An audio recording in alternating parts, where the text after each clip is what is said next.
Lock कर lock in lock करना था फोन कही है पास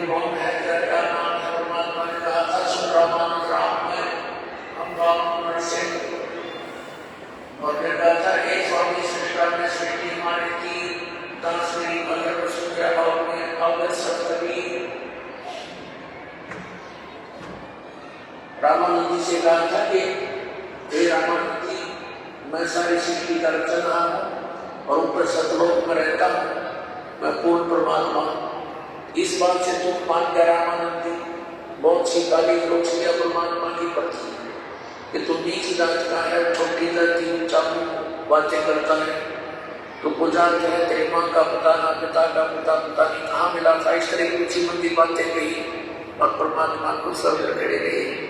जैसे एक सुयोगी शिष्य ने अपने गुरु जी के सामने थे, कुछ भी बोले वो कोई ऑब्जेक्शन कोई दोष मन में नहीं आना चाहिए, ये रिहर्सल में बता करके रामानंद जी गाली दे रहे और परमात्मा को सब खड़े। क्या जो कहो श्रद्धारी है, लेकिन मैं हूँ वही जो आपको दास बताया वो परमात्मा। रामानंद जी का नहीं हुआ, वो बीच में पूजा करने लग गया कि रुक गया थोड़ी देर, बीच में पर्दा लगा दिया कि मैं सूत्रों के दर्शन भी नहीं करता, ये दिखाने। और झोपड़ी के अंदर बैठ कर पूजा करने लगा, जैसे भगवान विष्णु की काल्पनिक मूर्ति बनाई। ये सारे राम की पूजा कैसे करते थे, जैसे विष्णु जी की मूर्ति को, श्री कृष्ण की मूर्ति को नहाते गंगा जल से, फिर उनको साफ कपड़े पहनाते, छोटे छोटे कपड़े बनवा रखे होते। तो ऐसे वो कल्पना से कर रहा था कि ओरिजिनल वस्तु नहीं थी अंदर। वो क्या करते हैं कि सब कपड़ों को उतार कर भगवान के सब नवा धोवा कर फिर धोती बांध लेते हैं, कुर्ता बना लेते हैं, तिलक लगा देते हैं, मुकुट रखते हैं और साथ में कट्ठी की माला भी इकट्ठी भी डालते हैं। तो वैष्णव साधुओं की पहचान होती है तुलसी के एक मनिए की एक ही मन का उठता डोरी में। अब मुकुट रख दिया, उस दिन माला डालनी भूल गई रामानंद जी। और रामानंद जी ने सोचा तो बात बिगड़ गई भाई, माला डालने भूल गए, लेकिन उस दिन तो कर्म कांड के अंदर मुकुट रख दिया तो मुकुट उतारा नहीं जा सकता, पूरा पूजा खंडित मानी जाती है उस कर्म कांड के अंदर। और यदि पूरा श्रृंगार नहीं हुआ, कट्ठी नहीं बनी, तो पूजा खंडित इनकम्प्लीट रहेगी। तो रामानंद जी ने सोचा इस मुकुट के ऊपर से डाल देता, वो मुकुट में फंस गई, अंदर नहीं जा रही है। बड़ा चिंतित हुआ। पुण्यात्मा भगत ही होते हैं, ठीक है उसमें बड़े ढोरे हैं, लेकिन भक्ति के लक्षण विद्यमान रहते हैं। बहुत दुखी हो गया रामानंद, भगवान आज मेरे से की गलती बढ़ गई। इतने जीवन में 104 वर्ष का हो गया, 16 वर्ष के जीवन लगा था, आज तक ऐसी पूर्ण नहीं हुई थी। ये परमात्मा कोई गलती हो तो माफ करना। बाहर खड़े भगवान कबीर साहब बोलते हैं कि स्वामी जी इस माला की गांठ खोल लो या मुंडी खोल कर और फिर गले में डाल दो, उतारना नहीं पड़ेगा आपको। अपना एक छोटा सा बालक और शूद्र वर्ण में दुलाए जाती है, और जिन दुल्हाओं को शूद्रों को वो ब्राह्मण लोग छूने भी नहीं देते थे, अपने शरीर से 10 कदम दूर रखते थे। अब इसको ब्राह्मण कहते हैं। ब्राह्मण सो जो ब्रह्म पहचान है, जो भगवान को पहचान ले ब्राह्मण है, न तो सूखे गले हुए प्राणी।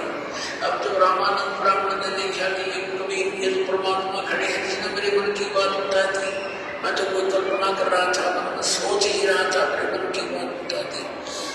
अब वो पड़ता दिया फेंक, और सामने हजारों की संख्या में ब्राह्मण दर्शक बैठे कि आज कबीर की पिटाई होगी। और रामानंद जी कहेगा कि मैंने इसको दीक्षा नहीं दी, ये झूठ बोलता है। रामानंद जी ने देखा बाहर में पूरा ब्राह्मण समाज खड़ा है और उधर एक भगवान खड़ा है शूद्र रूप में। तो कहते परमात्मा कहते हैं वक्त पड़ा सौदा करे, बाढ़ में जाओ चौथा ज्ञान। उसी समय उस बालक की को ऐसे अपने सीने से लगा दिया परमात्मा को। रामानंद जी ने बोलो सतगुरु जी।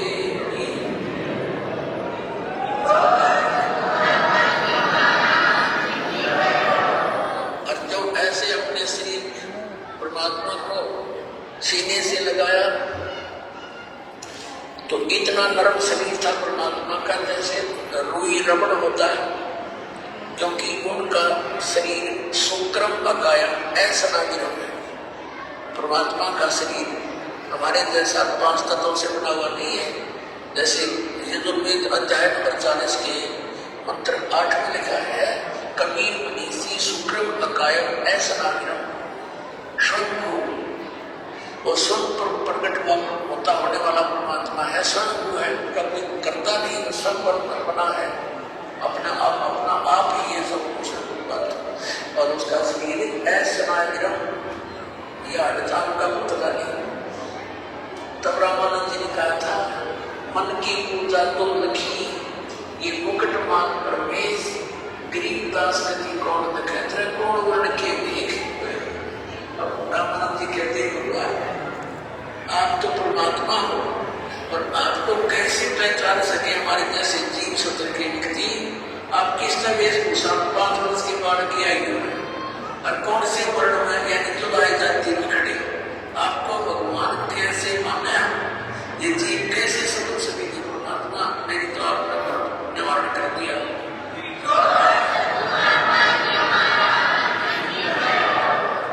मन की पूजा तुम लखी और मुकुट मान परमेश। गरीबदास जी ने अपनी अमृतवाणी मां को देखा, ये सब चित्रण रामानंद जी के, ये गरीबदास गति कौन नक्षत्र, कौन वर्ण के मेघ, किस वेशभूषा में और किस जाति में खड़े भगवान आपको कैसे पहचाने।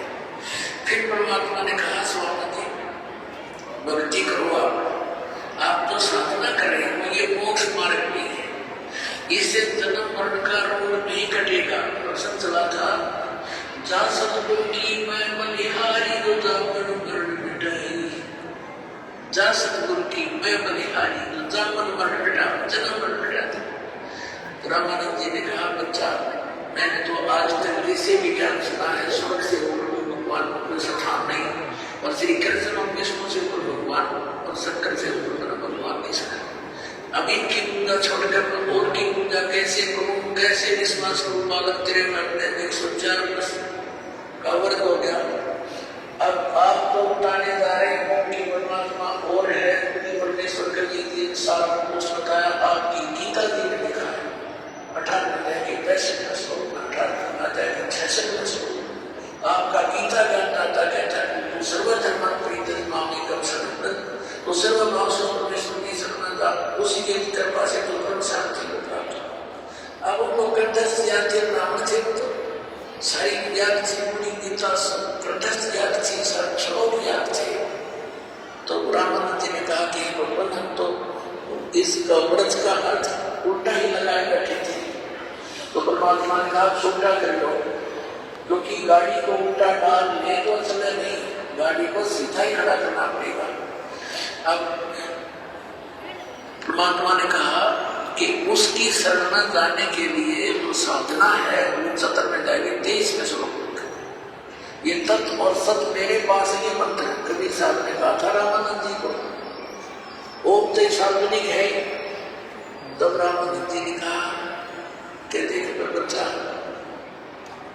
मैंने सारी उम्र खोती इसी भक्ति में, आप कहीं में घर कारण गाट का 104 वर्ष का पूरा हो गया, आप साधना बताओ, कहीं प्रमाण दिखाई देता है। ठीक है, गीता जी का उत्तर तो मैंने याद है, वो तत्सत, लेकिन ये सब कुछ देख कर विश्वास नहीं हो पाया आपने।